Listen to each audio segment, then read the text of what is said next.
Can you understand this story? Stay until the end to test yourself. It is Saturday evening. Dad and Mia are in the kitchen. They want to cook dinner together. What do we need?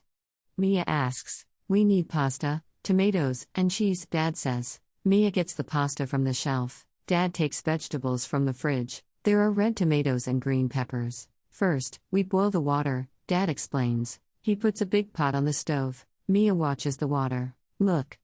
There are bubbles. She says, good.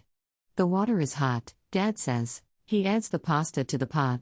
Now we cut the vegetables, Dad says. He gives Mia a small knife. Be careful, he says. Mia cuts the tomatoes slowly. Dad cuts the peppers. They put the vegetables in a pan. The vegetables smell delicious. The pasta is ready. Mia says. Dad mixes the pasta with the vegetables. Mia adds the cheese on top. Dinner is ready. Dad says. Mom comes to the kitchen. This looks wonderful.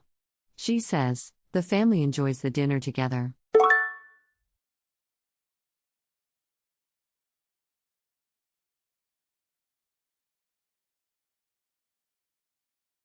Learn with LingoStories.app.